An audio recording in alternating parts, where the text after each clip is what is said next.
Here's details of the $500 million that were appropriated in the stimulus package. Ernest Feiteira here. You ready for the new economy? It's the green economy. In the new stimulus package that was recently passed, there's $87 billion that's going to go into renewable energy and energy efficiency projects. $87 billion with a B. And about $500 million of that is going towards training workers and preparing them for this new economy.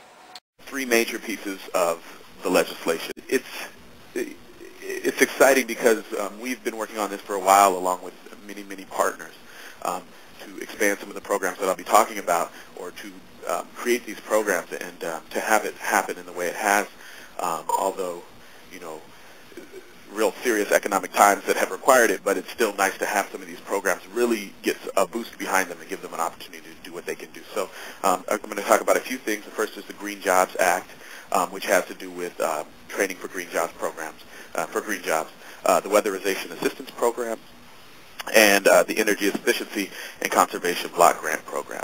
So the first one I'll talk about is the Green Jobs Act. The Green Jobs Act is a program that will provide training for energy efficiency and renewable energy workers to the tune of $500 million. To give you an idea, this legislation was written in 2007 and passed, but was not appropriated. It was written at the level of $125 million. So $500 million is a considerable jump from that, so that's very exciting. These are going to be competitive grants, so the programs that can demonstrate the best link from training to actual jobs on the ground will be the ones that will be able to access the money. And as Fred pointed to, what we have been emphasizing at Green for All is the need for diverse and dynamic partnerships on a local level. They're really going to be looking for partnerships between public and private, between employers, community groups, community colleges, and unions to really create programs that are going to serve the community well. With history as our guide, there's lots of great job training programs that don't necessarily end up in great jobs, and I think these dynamic partnerships will help change that.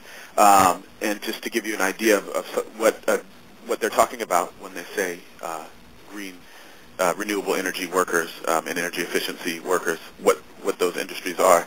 It's everything from energy efficiency assessment and energy audits, so determining how buildings are using their energy and how energy efficient they are. And then what Fred was speaking of, where the building trades will come in, is in the actual retrofit and the construction programs around that. Those are going to be two of the major places that there's going to be training.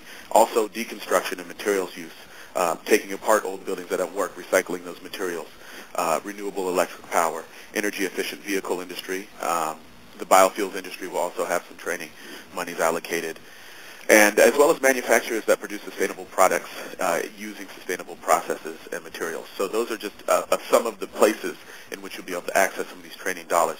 So, and again, that's $500 million, and I just wanted to reiterate what Fred said, is that these are going to need to be really, public-private partnerships.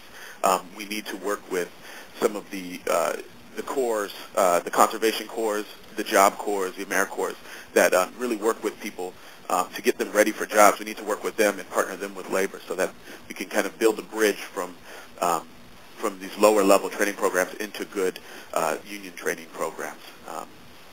So that's one. And then the other two things I wanted to talk about are the Weatherization Assistance Program, and the purpose of the Weatherization Assistance Program is to increase energy efficiency of dwellings owned or occupied by low-income persons. This is not a new program. It has existed for quite some time.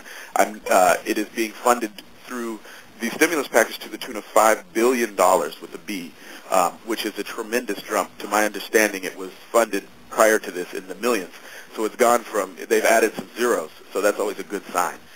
So $5 billion for weatherization assistance. And this will be available, the feds will allocate this money to primarily state organizations using there's a grant formula for that. So everybody will be receiving some of this money, as opposed to the training program, which are competitive grants. This will be money that will be given to states based on an existing formula. So just to say that know that this money is coming, and it's up to us and the folks on this call to kind of determine how much and where that will be.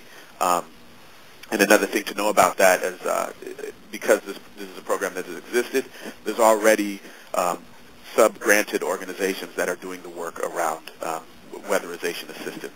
So another call to action is to determine who's already doing this work. A lot of times it's through community action organizations, community action agencies on a local level, but it's not always through those agencies. So determining where the money is going currently and just knowing that there will be a significant increase in those funds, there may be new opportunities for new people to do the work, or for those that are already doing the work well to expand the work that they're doing. And I think this is exciting for us because not only will it provide jobs through creating, more of a market for these weatherization assistance, but it'll also bring down costs for individuals in low-income communities that are paying exorbitant fees for heating and for cooling throughout the year. This will really help with $5 billion put into this. That can really make a big difference for a lot of communities. And let's see, the third and final piece that I wanted to speak about specifically in the legislation is the Energy Efficiency and Conservation Block Grant Program. This is $3.2 billion. Most of this will be through formula grants like the weatherization program, so they have not created the formula yet, but they will create the formula, and this will be going directly to local governments. About 68% of it will go straight to local governments. The rest will go to the state and then eventually get to the local level.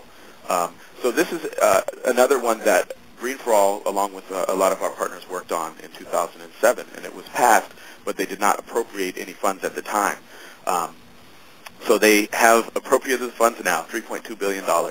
And what this will do is allow cities to recognize what energy they're using and do energy audits on a municipal level. This is a really fantastic program because all of the work is localized and has to be the nature of the work.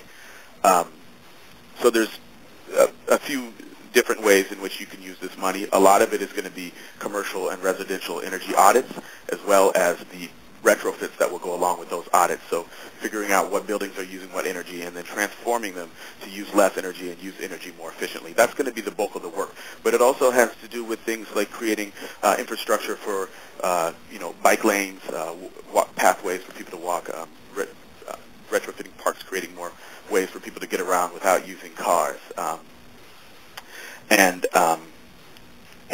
then also developing renewable energy sources for government buildings. So looking at on-site solar energy panels for government buildings and things like that. So this is a really fantastic program that is going to affect several different industries, particularly the construction industry. And so those are the three main ones that I wanted to speak about really briefly. I also just want to flag that there are a lot of other opportunities in the bill around employment opportunities from transport. A lot of it is in transportation, looking at expansion and investment in mass transportation. It's some things in the renewable automotive industry. There's some jobs there and many other places. So I'm focusing on this one because the scope is very large, and there's going to be a lot of opportunities on a local level. So much of the work has to be done locally in those communities, and we think there's a really great opportunity there.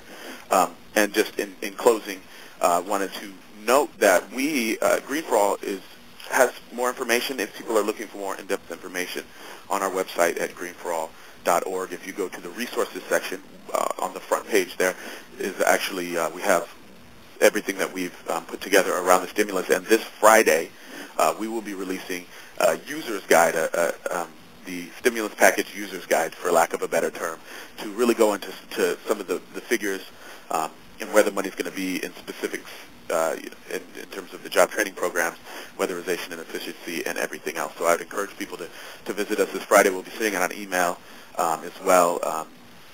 And you can see the user's guide, and then in addition to that, next Tuesday, February 24th, at noon Pacific time, we are going to be doing a call very similar to this, inspired in part by ARC's call, to go into more detail around the stimulus package, what's in there, and how it can best serve your community.